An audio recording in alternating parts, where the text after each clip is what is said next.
They thought the barn was empty. That's what Sheriff Jake Sullivan told himself as he pulled up to the old Henley farm that Tuesday morning, gravel crunching under his cruiser's tires like broken bones. The anonymous tip had been vague. Strange sounds, maybe animals trapped inside. Nothing that should make Zeus act like this. But the German shepherd refused to move. His massive frame stood rigid beside the collapsed barn door, ears pinned forward, tail stiff as a rifle barrel. The bark that erupted from his throat wasn't his usual alert. This was different, desperate, like he was trying to wake the dead. Jake had worked with Zeus for 5 years, long enough to know the difference between curious and terrified. This wasn't a raccoon or a lost calf. Zeus's bark echoed across the Tennessee Valley like a funeral bell, each sound seeming to say the same thing over and over. Someone is down there. The morning sun cast long shadows across the weathered wood, but something darker lurked beneath. Some secrets, Jake realized, are buried so deep that only a dog's heart can hear them crying. Leave a like and share your thoughts in the comments along with the city you're watching from now. Let's continue with the story. Millbrook County had always been the kind of place where neighbors still brought casseroles when someone died and church bells marked the rhythm of daily life. Nestled in the heart of the Tennessee Appalachians, population 3,847, it was a town where everyone knew everyone else's business, and most folks liked it that way. The mountains cradled the valley like protective arms, keeping the outside world at a comfortable distance. Sheriff Jake Sullivan had called this place home for 32 years, the last 5 as a widower. At 52, his weathered hands and graying temples told the story of a man who'd seen too much sorrow for one lifetime. 3 years ago, his wife Sarah had died in what the state police called a single-car accident on Highway 441. Black ice, they said, could happen to anyone. But Jake still woke up some nights wondering why Sarah had been driving that mountain road at midnight, 40 miles from home, with a briefcase full of files that had supposedly burned in the wreck. Zeus had been Sarah's idea originally. "You need a partner who won't argue with you," she'd teased when the K-9 program started. The German shepherd had been with Jake for 5 years now, and in all that time, the dog had never led him astray. Zeus could find a lost hunter in a blizzard, track a fugitive through a swamp, and sense danger before Jake's human instincts even twitched. The heart of Millbrook was its white, steepled church, where Reverend Marcus Webb had preached for nearly 2 decades. Webb was the kind of man people trusted instinctively. Silver-haired, soft-spoken, with a handshake that lingered just long enough to make you feel heard. He organized the Christmas toy drive, visited the sick, and never missed a funeral. When children went missing from neighboring counties over the past 2 years, Webb had organized prayer vigils and search parties. He was, as Grandmother Sullivan used to say, salt of the earth. This morning felt different, though. As Jake watched Zeus pace beside the barn, ears twitching at sounds only he could hear, a chill ran down the sheriff's spine that had nothing to do with the October mountain air. Something was wrong in Paradise, and his 4-legged partner knew it first. The anonymous call had come in at 6:23 a.m., crackling through the dispatch radio like a guilty whisper. "Strange sounds near the old Henley place," the voice had said, nervous and quick. "Might be animals trapped or something." The line went dead before dispatcher Ruth could ask for a name. Jake had been running morning drills with Zeus anyway, so he'd radioed back that he'd take the call. The Henley farm had been abandoned for 3 years, ever since old Tom Henley passed and his kids moved to Atlanta. The property sat at the end of a gravel road that wound through stands of oak and hickory, far enough from town that you could scream and only the mountains would hear. Now, standing beside his cruiser, Jake watched Zeus with growing unease. The dog's behavior was unlike anything he'd seen before. Zeus wasn't just alerting, he was frantic. His massive paws scratched at the dirt near the barn's foundation, and that bark, deep and urgent, seemed to carry a message Jake's human ears couldn't decode. "What is it, boy?" Jake murmured, approaching slowly. Zeus barely acknowledged him, fixated on something beneath the weathered planks of the barn floor. The barn itself looked ready to collapse. Weather-beaten boards sagged under the weight of time, and morning light slanted through gaps in the roof like golden fingers reaching for secrets. But Zeus wasn't interested in the obvious decay. He'd found something else, something that made his hackles rise and his tail stand rigid. Jake pulled out his phone to call for backup, then stopped. What would he say? "My dog is acting strange." In Millbrook County, that might be enough to get him laughed off the force. Instead, he approached the barn door, hand resting on his service weapon out of habit. The smell hit him first, a mixture of damp hay, rust, and something else. Something that didn't belong. Zeus bolted toward the far corner, clawing at a section of floorboards that looked different from the rest. Newer, like someone had tried to patch a hole and done a poor job of matching the wood. That's when Jake saw it. Not a door or hatch, just a rectangle of mismatched planks that seemed to sink slightly under Zeus's weight. The dog was whining now, a sound Jake had never heard from him before. It was the sound of an animal in distress, but not physical distress. This was emotional. Jake radioed for backup, after all. "Something's got Zeus going out here at the Henley place," he told dispatch. "Need another unit and maybe the fire department. Bring shovels." While waiting, Jake examined the suspicious floorboards more closely. Someone had definitely replaced this section, and recently, the nails were shiny, not rusted like the rest. When he pressed down, the boards gave slightly, and Zeus's whining intensified. Deputy Martinez arrived first, followed by the volunteer fire department's pickup truck. Chief Dawson emerged carrying a crowbar and wearing the expression of a man who'd rather be fishing. "Zeus hasn't been wrong yet," Jake explained as they gathered around the dog. "If he says something's down there, something's down there." It took 3 grown men to pry up the makeshift cover. Beneath the boards lay packed dirt, and beneath that, they could hear it, a hollow sound that made everyone's blood run cold. They dug faster, Zeus pacing in tight circles, his agitation growing with each shovelful of earth. When they hit plywood, Jake's hands began to shake. The sheet had been nailed down hastily, and when he pried it up with the crowbar, what he saw made him stumble backward. 4 pairs of eyes stared up at them from the darkness below. Children's eyes, wide with terror and barely alive. "Jesus Christ," Martinez whispered, crossing himself. The underground chamber was crude but effective, an old root cellar that had been modified with metal rings bolted to the walls. 4 children, ages maybe 6 to 10, huddled together in the darkness. Their clothes were filthy, their wrists raw from rope. One of them, a boy with sandy hair, cradled the others like he was trying to protect them from the light itself. Jake dropped into the hole without thinking, his training taking over. "It's okay," he said softly. "You're safe now. We're police officers. We're here to help." The children didn't respond at first. They'd been beyond human voices for so long that Jake's words seemed foreign. But Zeus appeared at the edge of the hole, and something changed in their faces. The sandy-haired boy looked up at the dog and whispered something Jake couldn't hear. "What did you say, son?" Jake asked gently.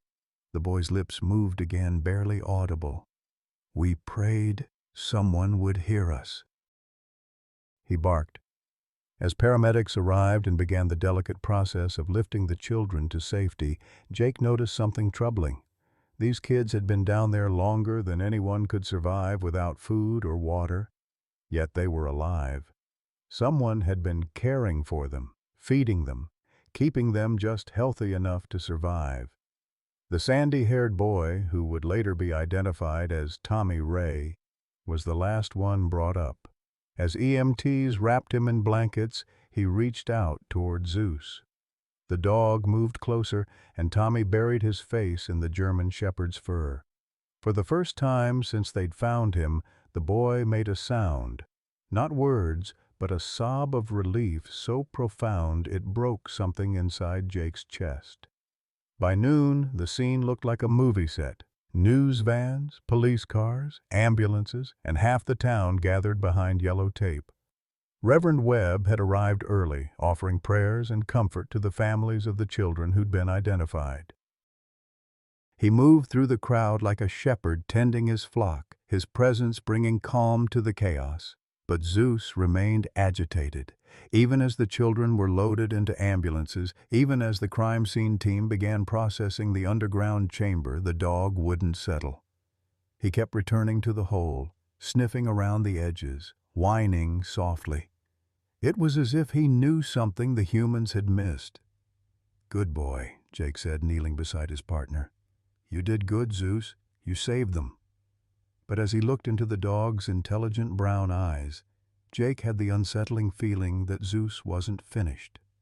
There was more to this story, more secrets buried in the Tennessee soil. And somehow, his four-legged partner knew it. The celebration in Millbrook that night felt premature to Jake. Yes, they'd saved 4 children. Yes, Zeus was a hero. But someone had built that underground prison. Someone had been feeding those kids, keeping them alive for weeks. And that someone was still out there. The next 48 hours turned Millbrook County upside down. News crews descended like locusts, their satellite trucks clogging Main Street while reporters shoved microphones at anyone willing to talk. The story had everything the media loved: innocent children, a heroic dog, and a mystery that ran deeper than anyone wanted to admit. Jake barely slept. Between coordinating with state investigators, fielding calls from reporters, and managing the circus that his quiet county had become, he found himself running on coffee and determination. But it was Zeus who worried him most. The dog hadn't eaten properly since the rescue, picking at his food like it might be poisoned. Worse, Zeus had developed a new habit that unsettled Jake to his core. Every time they drove past Millbrook Community Church, the German shepherd would growl low in his throat. The breakthrough came on Thursday morning when state police found William Hayes's pickup truck wrapped around a pine tree 12 miles north of town. Hayes had been dead for 2 weeks, the coroner determined, which meant someone else had been feeding those children in the days leading up to their rescue. Someone who knew exactly where they were. Jake studied the crime scene photos spread across his desk, his coffee growing cold as pieces of a darker puzzle began taking shape. Hayes had no criminal record, no known connection to the children, no obvious motive. He was a drifter, a handyman who'd worked odd jobs around the county for the better part of a year. But the more Jake dug into Hayes's background, the more questions arose. "Sheriff?" Deputy Martinez knocked on his office door, holding a manila folder. "You need to see this." The folder contained Hayes's employment records, a list of every job he'd worked in Millbrook County over the past year. One name appeared more frequently than others: Millbrook Community Church. Hayes had done roofing work, fixed the heating system, and most recently had been hired to repair the church basement after what Reverend Webb described as water damage from the spring rains. Jake felt his stomach drop. The church basement. He'd been in that basement countless times for community events, fellowship dinners, youth group meetings. It was a maze of storage rooms and utility corridors with thick stone walls that would muffle any sound. If someone wanted to hide something in Millbrook County, the church basement would be the perfect place. But suspecting Marcus Webb felt like blasphemy. The man had baptized Jake's daughter, had delivered Sarah's eulogy with tears in his eyes, had been a cornerstone of the community for 20 years. The idea that he could be involved in something so monstrous was almost unthinkable. Almost. That afternoon, Jake made a decision that would haunt him for weeks. He decided to take Tommy Ray into his home, at least temporarily. The boy had no known family, and the state's temporary placement options were limited.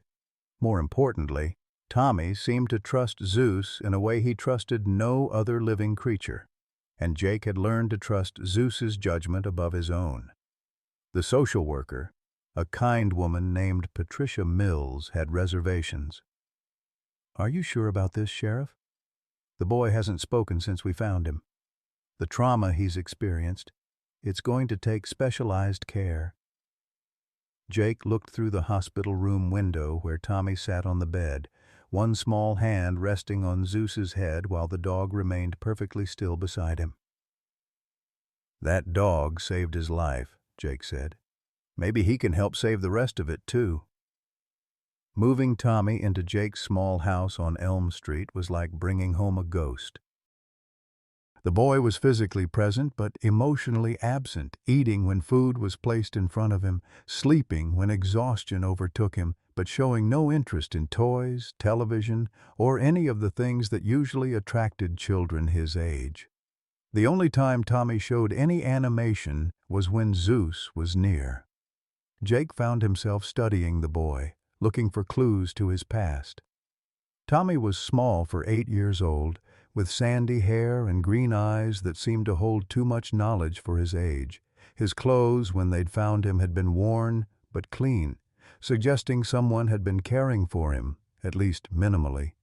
But it was the way Tommy flinched at sudden sounds, the way he positioned himself near exits, that told the real story of his captivity. On Friday evening, Jake made an uncomfortable discovery. He'd asked Tommy to draw pictures as a way of expressing himself, something the child psychologist had recommended. Most children his age drew houses with chimneys, stick-figure families, or dogs and cats. Tommy drew maps. The first drawing showed the underground chamber where they'd found him, complete with the root cellar's stone walls and the metal rings that had held the ropes. But the second drawing made Jake's blood run cold. It was a detailed layout of a building with multiple rooms, corridors, and what appeared to be a large central space. At the top of the paper, in careful, childish letters, Tommy had written "Church." Jake stared at the drawing for a long time, his mind racing. Tommy had never been inside Millbrook Community Church as far as anyone knew. The boy had no family in town, no connection to the congregation. Yet here was a map of the church basement, drawn with the precision of someone who'd spent significant time there. That night, Jake called in a favor from an old friend at the Tennessee Bureau of Investigation. "I need you to run background checks on everyone connected to this case," he said. "And I mean everyone, church staff, volunteers, anyone who had access to that basement." While waiting for the results, Jake found himself watching Zeus more closely. The dog's behavior around certain people had become predictable in a way that made Jake uncomfortable. Zeus remained calm around most townspeople, friendly even. But when Reverend Webb had come by the house to check on Tommy, Zeus had positioned himself between the preacher and the boy, hackles raised, a low warning rumble in his throat. "I'm sorry, Reverend," Jake had apologized. "He's been on edge since the rescue, probably just overprotective." Webb had been understanding, of course. "No need to apologize, Sheriff. That dog is a hero. If he wants to be cautious, I respect that." But Jake noticed that Webb hadn't tried to approach Tommy again, and he'd cut his visit short. The TBI results arrived Saturday morning, and what Jake read made his hands shake. Marcus Webb's background check revealed something that had been carefully hidden from the congregation. Before coming to Millbrook, Webb had been asked to leave 2 previous churches. The reasons were vague, listed only as theological differences, but the timing was troubling. In both cases, Webb's departure had coincided with reports of missing children in those communities. Jake spent the weekend wrestling with possibilities he didn't want to consider. Webb was a pillar of the community, a man who'd comforted families in their darkest hours, who'd led search parties for the missing children. The idea that he could be involved in their disappearance seemed impossible. But Zeus had never been wrong about people. On Sunday morning, Jake made a decision that would change everything. Instead of taking Tommy to church as planned, he drove to the old Henley farm with Zeus and let the dog investigate the crime scene one more time. What Zeus found in the woods behind the barn sent ice through Jake's veins. Hidden beneath a pile of rotting leaves was a child's shoe. Pink sneakers, size 2, with princess decals on the sides. They'd been there for months, maybe longer, but that wasn't what made Jake's stomach churn. It was the fact that Zeus led him straight to them, as if he'd known exactly where to look. Someone had been using the Henley farm for much longer than anyone had realized. And if Jake's growing suspicions were correct, that someone was still out there, still dangerous, and still had the trust of an entire community. That evening, as Tommy sat quietly drawing another map, this one showing a tunnel that seemed to connect the church to the barn, Jake made a phone call that would set in motion the most difficult investigation of his career. TBI. This is Sheriff Sullivan in Millbrook County. I need to report suspected child trafficking, and I'm going to need a task force. We've got a situation here that's bigger than anyone imagined. The truth was coming, whether Millbrook County was ready for it or not. The Tennessee Bureau of Investigation Task Force arrived in Millbrook on a gray Monday morning, their unmarked vehicles slipping through town like shadows. Agent Rebecca Chen, a 20-year veteran of child crimes investigations, set up a command center in the back room of Jake's office, away from prying eyes and loose tongues. The last thing they needed was word getting out that they suspected one of the community's most trusted figures. "We've seen this before," Chen told Jake as they spread Hayes's employment records across a folding table. "Predators often position themselves in places of trust, churches, schools, youth organizations. It gives them access and protection." Jake studied the timeline they'd constructed. Hayes had worked on the church basement 3 months before the children were discovered. The work had taken 2 weeks, during which time he'd had unfettered access to the underground areas. More troubling, church records showed that Reverend Webb had personally recommended Hayes for the job, despite the man having no references from previous employers. "What about the tunnels?" Jake asked, pointing to Tommy's drawings that now covered one wall of the makeshift command center. The boy had drawn 17 different maps over the past week, each one revealing more details about an underground network that connected the church basement to the old Henley farm. Chen shook her head grimly. "If these drawings are accurate, we're looking at a sophisticated operation. This wasn't some spur-of-the-moment crime. Someone spent months, maybe years, planning this." The investigation took on new urgency when they discovered Hayes's truck had been equipped with a police scanner. The man had been monitoring law enforcement communications, which explained how he'd managed to stay one step ahead of any investigation. But it also raised a disturbing question. Who had taught a simple handyman how to use sophisticated surveillance equipment? Meanwhile, at home, Jake was witnessing Tommy's slow emergence from his shell of trauma. The boy still didn't speak much, but he'd begun responding to simple questions with nods or shakes of his head. More importantly, he'd started following Jake around the house, staying close like he was afraid of being left alone. Zeus remained Tommy's constant companion, the dog somehow understanding that his new role was protector rather than investigator. The breakthrough came on Wednesday when Jake discovered something that changed everything. While cleaning out Sarah's old office space in their bedroom, he found a hidden compartment behind her desk drawer. Inside were files Sarah had been keeping secret, photographs, financial records, and a detailed timeline that made Jake's blood run cold. Sarah hadn't been investigating a simple missing persons case when she died. She'd been tracking a child trafficking network that spanned 3 counties, with Millbrook at its center. Her notes detailed suspicious patterns, children disappearing from church events, unexplained financial transfers to overseas accounts, and a network of safe houses that included the old Henley farm. The most damning evidence was a series of photographs Sarah had taken of Reverend Webb meeting with known criminals in parking lots across East Tennessee. The final entry in her notebook, dated just 2 days before her death, read, "Marcus knows I'm close. Need to move carefully. The children's lives depend on getting this right." Jake's hands shook as he read his wife's final words. Sarah hadn't died in an accident. She'd been murdered for getting too close to the truth. And somehow, Zeus had known it all along. That evening, Jake made a decision that went against every protocol in the book. He drove Tommy and Zeus to the church, ostensibly for the boys' therapy appointment with the visiting counselor. But his real purpose was to let Zeus investigate the basement while the building was mostly empty. The moment they entered the church, Zeus's behavior changed dramatically. The dog's ears flattened against his head, and he began pulling toward the basement stairs with an urgency Jake had never seen before.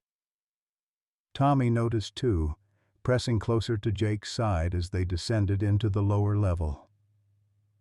The basement appeared normal at first glance, a large fellowship hall surrounded by storage rooms and utility areas.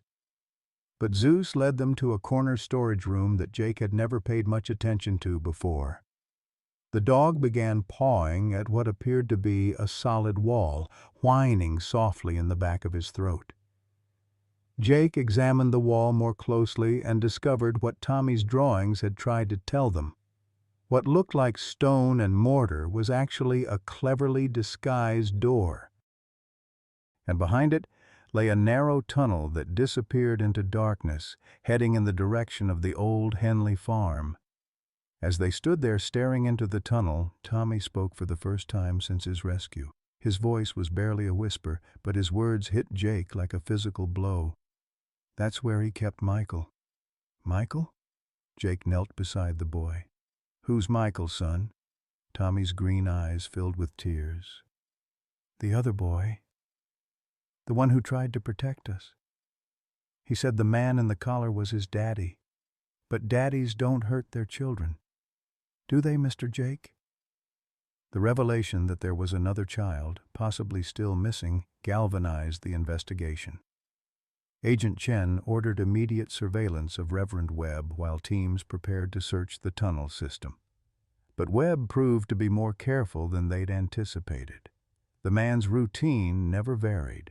Church in the morning, hospital visits in the afternoon, home for dinner with his wife Martha. It was Zeus who provided the next clue. On Friday evening, as Jake was reviewing case files at home, the dog suddenly stood at attention, staring out the front window. A moment later, Jake heard the distinctive sound of Webb's Buick idling at the end of his driveway. Jake stepped onto his porch to find the Reverend standing beside his car, hands clasped behind his back in his typical pastoral pose. "Evening, Sheriff. I hope I'm not disturbing you." "Not at all, Reverend. What can I do for you?" Webb's smile seemed forced in the dim porch light. "I've been concerned about young Tommy. The boy has been through such trauma. I wondered if there was anything I could do to help with his spiritual healing." Behind Jake, Zeus began to growl. The sound was low and menacing, full of warning. Tommy appeared in the doorway, took one look at Webb, and immediately retreated into the house. "That's kind of you," Jake said carefully. "But Tommy's still pretty fragile." "We're taking things slow." Webb nodded, but his eyes were cold. "Of course. These situations require delicate handling. Sometimes it's better if certain details remain buried, don't you think? For the good of the community." The threat was subtle but unmistakable. Webb was warning Jake to back off the investigation, but his mistake was delivering that warning in front of Zeus, who had begun barking now, his message clear to anyone willing to listen. "This man is dangerous." "I appreciate your concern, Reverend," Jake said, his hand moving instinctively toward his service weapon. "But justice doesn't stay buried. Not in my county." Webb's mask slipped for just a moment, revealing something cold and calculating beneath his pastoral facade. "No, I suppose it doesn't. Give my regards to the boy, Sheriff, and remember, some doors are better left unopened." As Webb drove away, Jake felt the weight of his wife's hidden investigation pressing down on him. Sarah had been close to exposing the truth when she died. Now it was his turn to finish what she'd started, no matter the cost. Inside the house, he found Tommy sitting on the floor with Zeus, both of them staring out the window where Webb's car had been.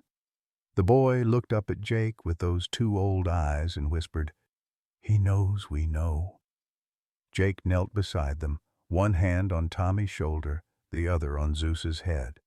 "Yeah, son, but we know too, and we're not going to let him hurt anyone else." That night, Jake called Agent Chen with a request that would set the final phase of their investigation in motion. "I want to move on Webb tomorrow. We've got enough circumstantial evidence, and I'm not comfortable with him running free while there's still a missing child out there." Chen's response was immediate. "Agreed, but we do this right. One chance to get him, and if we blow it, he disappears forever, along with any evidence of what happened to these children."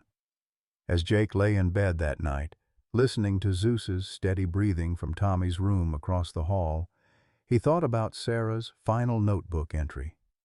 The children's lives depend on getting this right. Tomorrow, they would either bring a monster to justice or lose him forever. The weight of that responsibility felt heavier than anything Jake had ever carried. But he wouldn't be carrying it alone. Zeus had led them this far, and tomorrow the dog would help them finish what Sarah had started. Justice was coming to Millbrook County, whether the town was ready for it or not. Sunday morning in Millbrook dawned crisp and clear, the kind of October day that made the mountains look like God's own stained glass. But beneath the peaceful facade, a carefully orchestrated operation was about to unfold. Agent Chen had positioned her team throughout the town, invisible to casual observers, but ready to move at Jake's signal. The plan was simple in theory. Allow Reverend Webb to conduct his normal Sunday service while teams simultaneously searched the tunnel system and gathered evidence. If they found Michael alive, they'd move immediately. If not, they'd wait for Webb to lead them to wherever he was hiding the boy. Jake sat in his usual pew, third row from the back, with Tommy pressed close to his side and Zeus lying at their feet. The dog had been unusually calm that morning, as if he understood that today would bring resolution one way or another. Tommy hadn't wanted to come, but Jake had convinced him it was necessary. "Sometimes we have to face our fears to beat them," he'd told the boy, "and Zeus will be right there with us." Webb's sermon that morning was about forgiveness, about how the community needed to heal from recent tragedies and move forward in faith. His voice carried the same warm authority it always had, but Jake noticed things he'd missed before. The way Webb's eyes lingered on certain members of the congregation, the subtle emphasis he placed on words like silence and loyalty.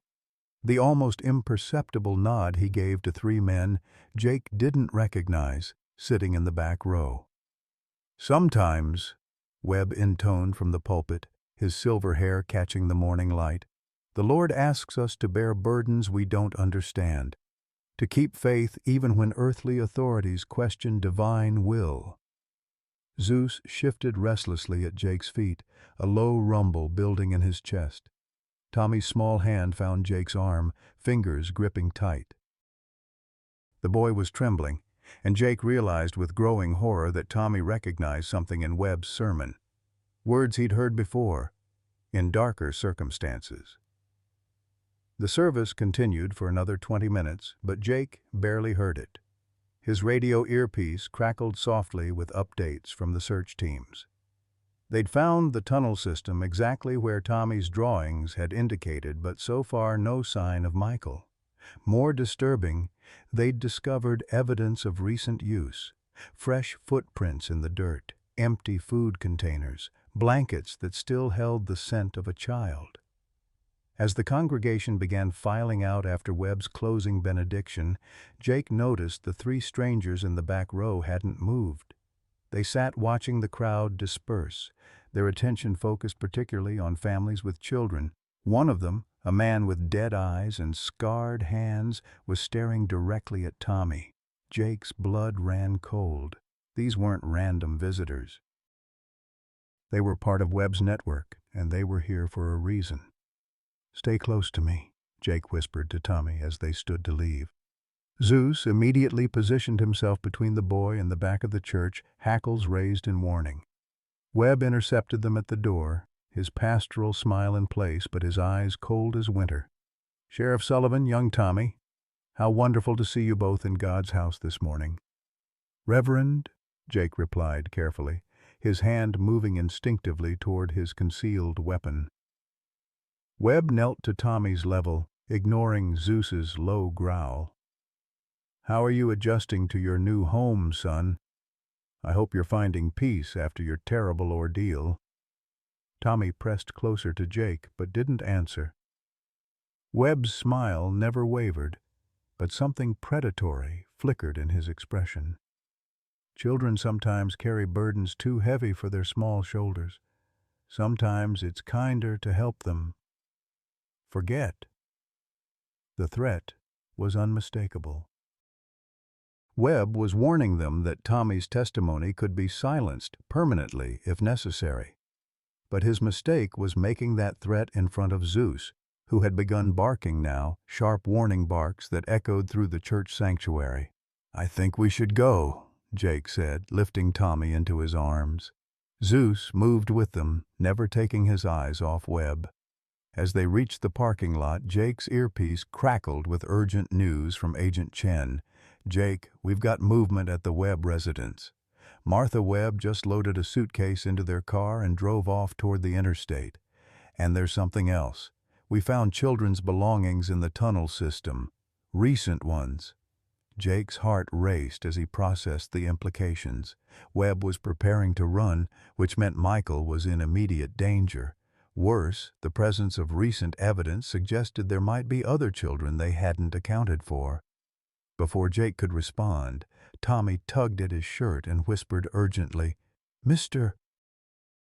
Jake, he's watching us." Jake turned to see Webb standing in the church doorway, no longer bothering to maintain his pastoral facade. The man's expression was cold and calculating, and he was speaking quietly into a cell phone. Around the parking lot, Jake noticed the three strangers from the back row had positioned themselves at strategic points, effectively blocking the exits. "Agent Chen," Jake spoke quietly into his radio, "we've got a problem. Webb knows we're on to him, and I think we're about to be boxed in." Zeus sensed the danger before Jake did. The dog suddenly lunged forward, placing himself between Jake and a black sedan that had appeared seemingly from nowhere. The car's windows were tinted dark, but Jake caught a glimpse of movement inside. "Get down!" Jake shouted, pulling Tommy behind a parked truck just as the sedan's windows rolled down. But instead of weapons, what emerged was something far more chilling, the terrified face of a boy, maybe 9 years old, being held against his will.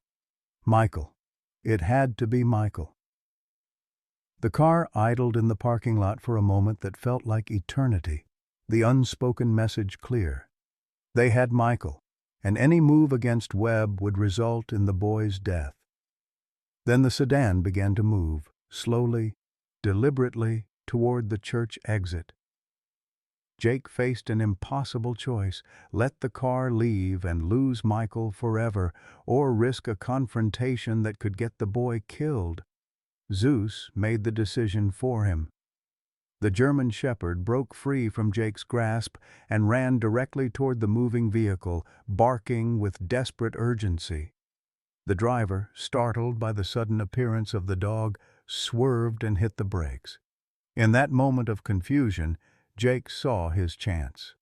He handed Tommy to Deputy Martinez, who had appeared at his side, and ran toward the car. "TBIR! Stop the vehicle!" Agent Chen's voice echoed across the parking lot as her team moved in from multiple directions. But Webb had one final card to play. The Reverend emerged from the church carrying what appeared to be a remote detonator, his face twisted with rage and desperation. "You should have listened, Sheriff," Webb called out, his voice carrying across the parking lot. "Should have let sleeping dogs lie. Now you'll see what happens when someone interferes with God's work." Jake felt the world slow around him as he realized what Webb intended. Somewhere in town, probably in the church basement where they'd gathered evidence, the man had planted explosives. How many people would die if he pressed that button? How many families would be destroyed because Jake had chosen to pursue the truth? Zeus seemed to understand the stakes as well. The dog abandoned his pursuit of the car and turned toward Webb, moving with purpose and determination. The Reverend raised the detonator, his finger hovering over the trigger, when Zeus launched himself through the air. The impact sent Webb sprawling, the detonator skittering across the asphalt. Jake dove for it, his heart hammering against his ribs, while Agent Chen's team swarmed the black sedan. Zeus stood over Webb, teeth bared, holding the man down with 70 pounds of righteous fury. "It's over, Marcus," Jake said, breathing hard as he secured the detonator. "It's finally over." But even as TBI agents handcuffed Webb and pulled Michael from the sedan, Jake knew the Reverend's network ran deeper than they'd imagined. The three strangers had melted away in the confusion, and Martha Webb was still in the wind. This was just the beginning of unraveling a conspiracy that had poisoned his town for years. As paramedics checked Michael over and reunited him with Tommy, who recognized him immediately with tearful relief, Jake found himself thinking about Sarah. She'd died trying to expose this evil, but her sacrifice hadn't been in vain. Justice was finally coming to Millbrook County, carried on the back of a dog who'd never stopped listening for the voices of the innocent. Webb, now handcuffed and bleeding from Zeus's tackle, looked up at Jake with eyes full of hate. "You have no idea how deep this goes, Sheriff. How many powerful people you've just made enemies of. This isn't over." Jake looked down at the man who'd betrayed an entire community's trust. "Maybe not. But for these children, for Tommy and Michael and all the others you've hurt, it's a start." Zeus padded over to Tommy and Michael, who had wrapped their arms around each other and were crying tears of relief and trauma and hope all mixed together. The dog sat beside them, a living symbol of the loyalty and courage that had brought them home. The climax was over, but Jake sensed the real battle for Millbrook's soul was just beginning. The truth about Reverend Marcus Webb hit Millbrook County like a physical blow. By Monday morning, news vans lined Main Street 3 deep, their satellite dishes reaching toward heaven like mechanical prayers for answers that would never come. The story had everything the national media craved: a trusted religious leader, innocent children, and a betrayal so profound it shattered the very foundation of what people believed about good and evil. But for Jake Sullivan, the real tragedy was just beginning to unfold. As he sat in the hospital waiting room watching Tommy and Michael undergo psychological evaluations, the weight of what they'd discovered pressed down on him like a mountain. Webb hadn't just been trafficking children. He'd been systematically destroying the innocence of an entire community that had trusted him with their most precious possessions, their faith and their children. The scope of Webb's operation became clearer with each piece of evidence the TBI uncovered. Financial records showed payments from buyers across 3 states, all funneled through seemingly legitimate church accounts. The tunnel system beneath Millbrook stretched farther than anyone had imagined, connecting not just the church and the Henley farm, but extending to a network of safe houses throughout the county. Most horrifying of all, they'd found evidence that Webb's trafficking ring had been operating for nearly 8 years. Agent Chen emerged from the interview room looking exhausted and grim. "Michael's been talking," she told Jake quietly. "What that boy has been through, She shook her head, unable to finish the sentence. Michael Webb, and the surname wasn't a coincidence, was indeed the Reverend's biological son. For 3 years, the boy had lived a nightmare existence, forced to help his father lure other children into the network while being told it was God's work. The psychological manipulation had been so complete that Michael still struggled to understand that what had happened to him was wrong. "He keeps asking if he's going to hell for helping his father," Jen continued. "An 8-year-old boy, asking if he's damned for being victimized by the person who was supposed to protect him." Jake felt rage building in his chest, the kind of cold fury that could consume a man if he let it. But then he looked through the window at Tommy, who was sitting quietly with Zeus beside him, both of them waiting patiently for the doctors to finish their work. The boy had been through hell and back, yet he'd found the courage to trust again. If Tommy could find hope after what he'd endured, then Jake could find justice. The community's reaction was swift and devastating. Attendance at Sunday services dropped to nearly zero as families struggled to reconcile their faith with the betrayal they'd experienced. Martha Webb, captured at the Atlanta airport trying to board a flight to Mexico, broke down during questioning and revealed the full extent of her husband's crimes. She'd known about the children in the basement, she admitted through tears. She'd helped feed them, had even driven some of them to buyers in distant cities. The woman who had taught Sunday school for 15 years, who had organized vacation Bible camps and youth retreats, had been an active participant in selling children like livestock. The revelations kept coming, each one more devastating than the last. The church's youth pastor, David Miller, had been Webb's primary recruiter, using church activities to identify vulnerable children from troubled homes. The church treasurer, Elizabeth Hayes, William Hayes' estranged wife, had helped launder money through fake charity accounts. Even the church janitor, old Pete Morrison, had known about the tunnels and had been paid to keep quiet. It seemed like everyone Tommy and Michael had trusted, everyone who should have protected them, had instead participated in their exploitation. The boy's psychological evaluations revealed trauma so profound that the specialists weren't sure if full recovery was even possible. Dr. Rebecca Martinez, the child psychologist brought in from Vanderbilt University, pulled Jake aside after her session with Tommy. "This boy has been through systematic psychological torture," she said bluntly. "The fact that he's functioning at all is remarkable. But Sheriff, you need to understand, the road ahead is going to be incredibly difficult. Children who've experienced this level of betrayal, they often struggle to trust anyone ever again." Jake looked through the window at Tommy, who was teaching Zeus a new trick with patient determination. "What does he need?" Jake asked. "Stability, consistency, and most importantly, proof that not all adults will hurt him. The fact that he's bonded with you and that dog, that's actually a very positive sign, but there will be setbacks, nightmares, panic attacks, behavioral issues. Are you prepared for that?" Jake thought about Sarah, about the hidden files that had cost her life, about the children who'd suffered while he'd remained oblivious to the evil in his own backyard. "Doc, I've been preparing for this my whole life. I just didn't know it." The town of Millbrook struggled to come to terms with its new reality. Property values plummeted as families moved away, unable to bear the weight of living in a place where such horrors had flourished. Local businesses shuttered as tourists stopped coming to what had once been marketed as a peaceful mountain community. The church building itself became a source of controversy, with some calling for its demolition, while others argued it should be preserved as a reminder of the price of blind trust. Jake found himself at the center of debates he'd never wanted to have. Town council meetings turned into shouting matches about accountability and complicity.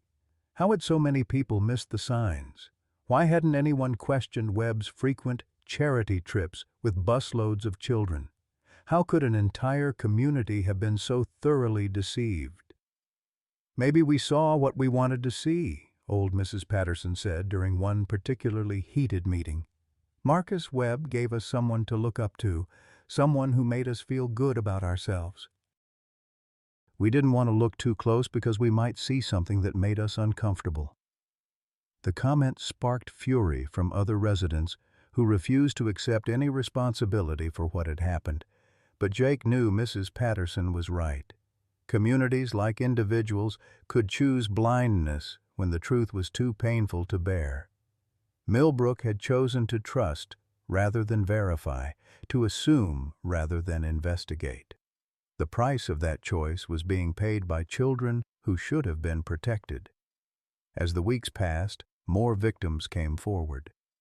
The TBI estimated that Webb's network had trafficked over 40 children during its 8-year operation.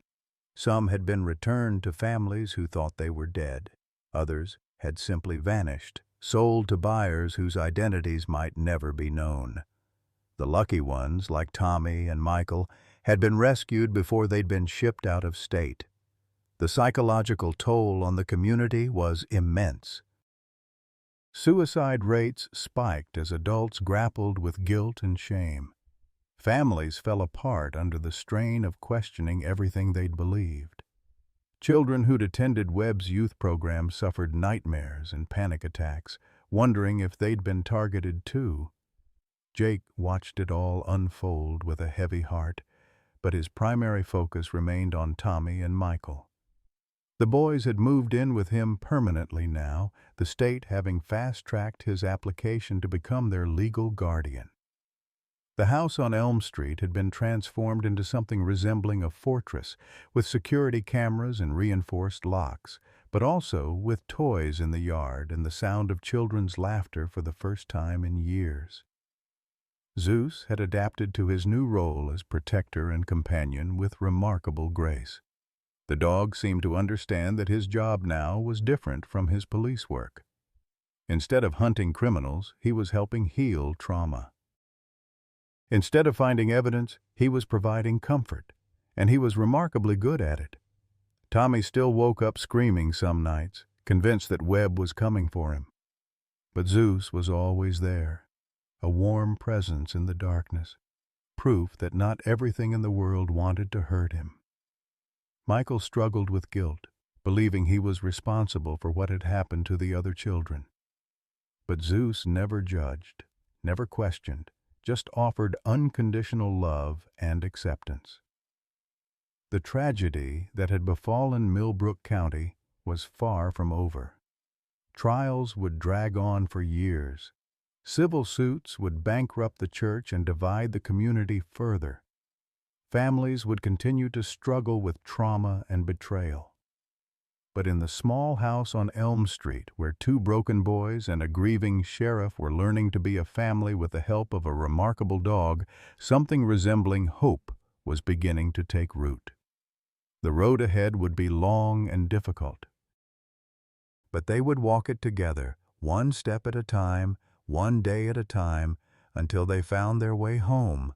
The final revelation came not through dramatic confrontation or courtroom testimony, but through a child's whispered confession on a quiet Thursday evening in November. Tommy had been living with Jake for 6 weeks, slowly learning to trust again, when he crawled into Jake's lap while they watched an old Western on television and said the words that would change everything once more. "Mr. Jake," Tommy whispered, his small voice barely audible over the sound of gunfire from the TV. "I need to tell you something about my real daddy." Jake's blood went cold. They'd been through this before.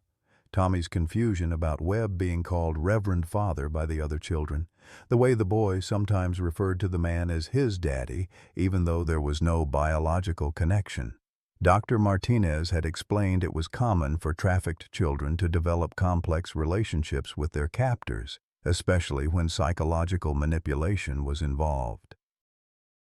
But as Tommy continued talking, his words tumbling out in a rush of terror and relief, Jake realized they'd all been wrong about something fundamental. Webb hadn't just been Tommy's captor. He was Tommy's biological father. "Mama brought me to him when I was little," Tommy said, tears streaming down his face. She said he was my daddy, and that I had to be good for him. But then she went away and never came back. And he said God told him I had to help with the other children or bad things would happen. The room seemed to spin around Jake as the implications hit him.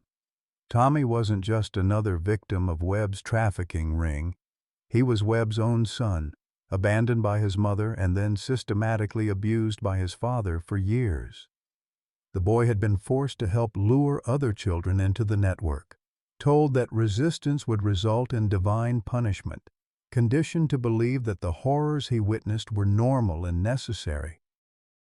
Jake called Agent Chen immediately, his hand shaking as he dialed. The revelation that Tommy was Webb's biological child opened up new avenues of investigation and raised disturbing questions about how many other family members might be involved in the network. More importantly, it explained why Tommy had been so reluctant to testify against Webb. The man wasn't just his captor, but the only father figure the boy had ever known. Dr. Martinez arrived within an hour, her face grim as she listened to Tommy's halting account of his early years. The psychological complexity of the situation was staggering. Tommy had been conditioned to see Webb as both protector and predator, father and enemy. The boy's survival had depended on compartmentalizing these contradictions, creating a fractured sense of identity that would take years to heal. This explains so much about his behavioral patterns, Dr. Martinez told Jake quietly while Tommy played with Zeus in the next room. The guilt, the self-blame, the way he sometimes defends Webb even while describing the abuse. This child has been living in a psychological prison where love and violence were inseparable concepts. The DNA test confirmed what Tommy had revealed. Marcus Webb was indeed the boy's biological father, which meant Tommy had legal claim to the Reverend's assets and property. More disturbingly, it meant that Webb's wife, Martha, had known she was helping to abuse her own stepson. The woman who had already been charged with conspiracy and child trafficking now faced additional charges of child abuse and endangerment. The community's reaction to this final revelation was swift and merciless. Whatever sympathy some residents might have felt for Webb evaporated when they learned he'd been abusing his own child. Even the most ardent defenders of faith and forgiveness found themselves calling for the death penalty. The man who had stood in their pulpit preaching about the sanctity of family had been systematically destroying his own. Jake watched Tommy struggle with the news that Webb was his biological father with a heavy heart. The boy alternated between rage and confusion, sometimes declaring that he hated Webb, other times asking if that made him bad too, since they shared the same blood.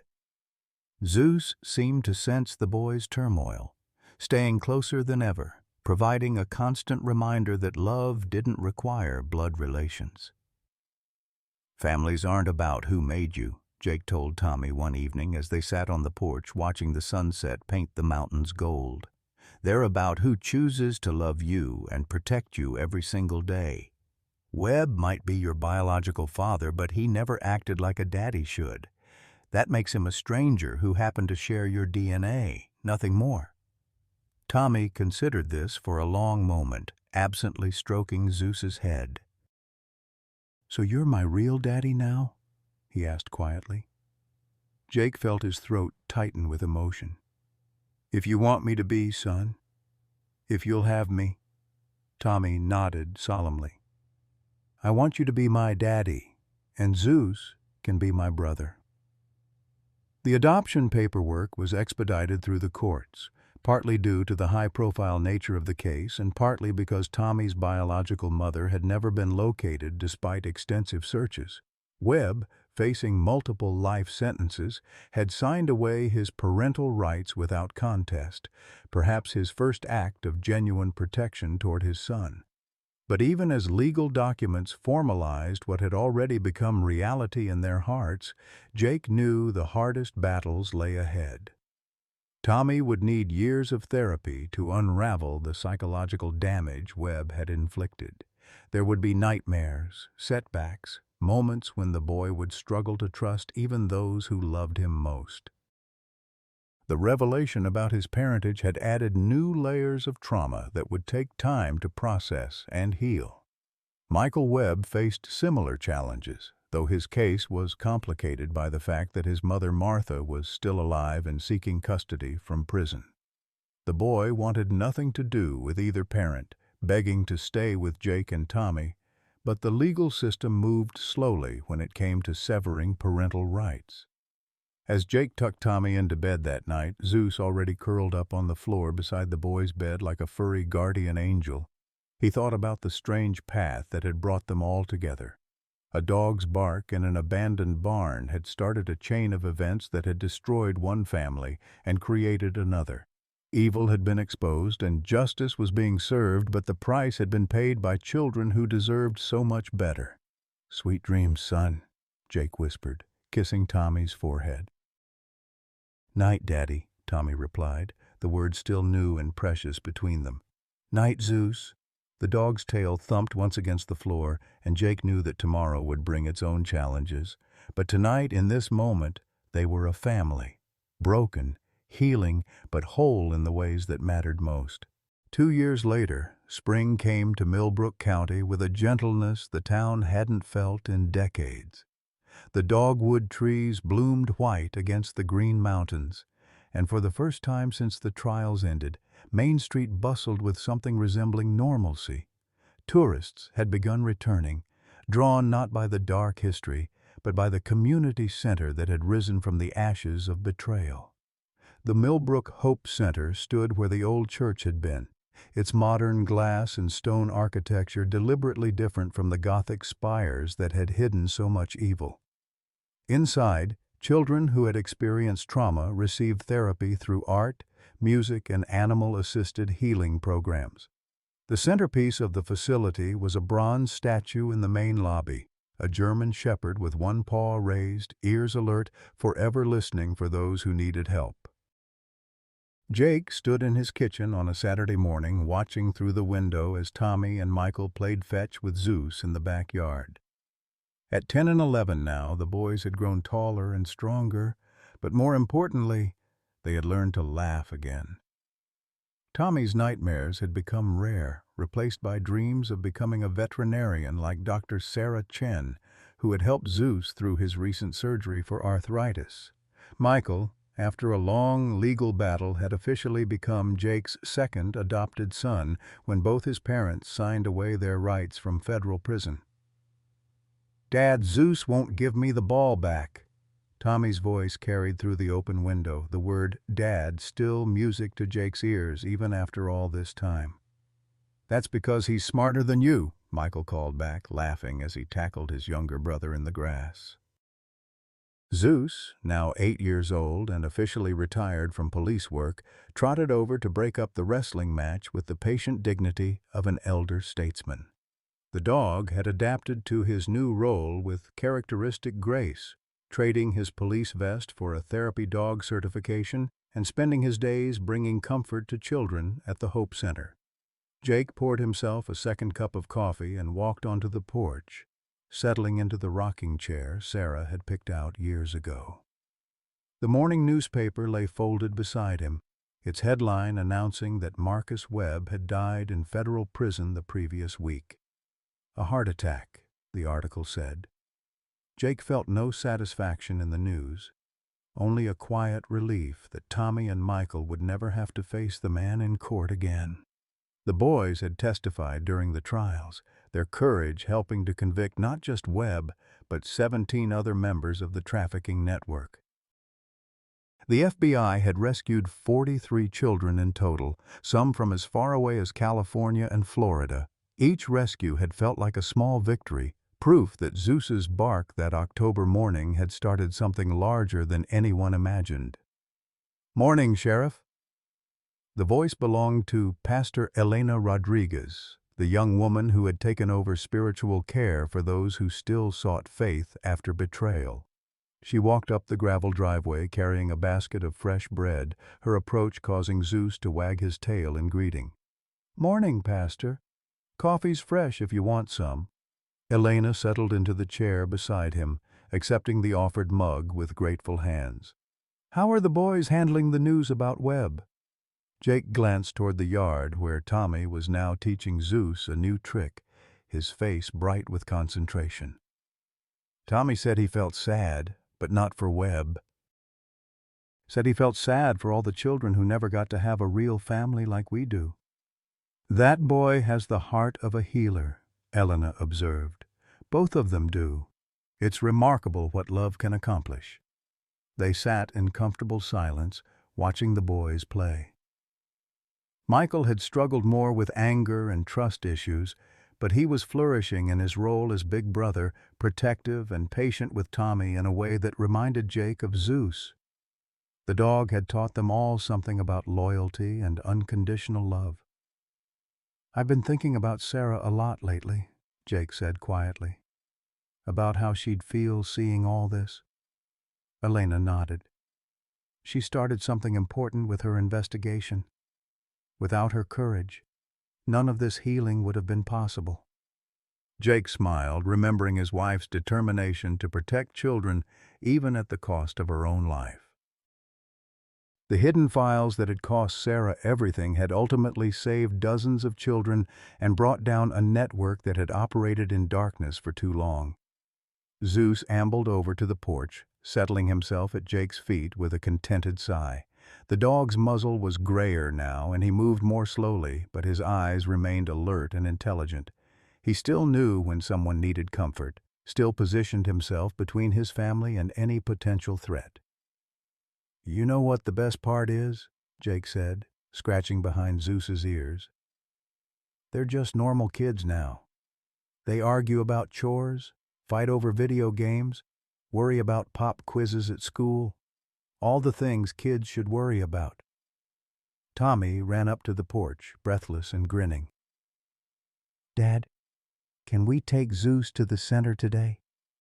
Mrs. Patterson's granddaughter is visiting, and she's been asking about him." "Course we can, son." Zeus loves his job. As if understanding, Zeus stood and walked to where his therapy vest hung by the door, sitting patiently to be harnessed for another day of healing. Some dogs chased tennis balls or caught frisbees. Zeus had chosen a different calling, listening for voices that needed to be heard, bringing comfort to hearts that needed to heal. The sun climbed higher over the Tennessee mountains, casting long shadows across a town that had learned the difference between blind faith and earned trust. In the backyard of a small house on Elm Street, two boys and their father prepared for another day of ordinary miracles, protected by a dog whose greatest case had been teaching them all that families are built not by blood, but by the choice to love and protect each other one day at a time. Sometimes life hands us the most precious gifts wrapped in the darkest packages. Jake Sullivan thought he was just answering a routine call that October morning, but Zeus knew better. That faithful German shepherd's bark didn't just save 4 children from a nightmare. It created a family from broken pieces and showed a hurting community that love multiplies when we choose to open our hearts. At 54, Jake discovered that being a father isn't about biology. It's about showing up every single day, even when you're scared, even when you don't have all the answers. Tommy and Michael taught him that healing happens in small moments, bedtime stories, backyard games of fetch, and the simple words, "Good morning, Dad." Zeus proved that loyalty and unconditional love can triumph over the deepest betrayals. The old church may have fallen, but from its ashes rose something beautiful, a family built on choice, not chance. As we navigate our own golden years, we're reminded that it's never too late to make a difference, to choose love over fear, to listen like Zeus did for the voices that need to be heard. Our greatest adventures often begin when we least expect them. What unexpected blessings have come from your most challenging moments? How has choosing love over fear changed your life or the lives of those around you? Share your story in the comments below.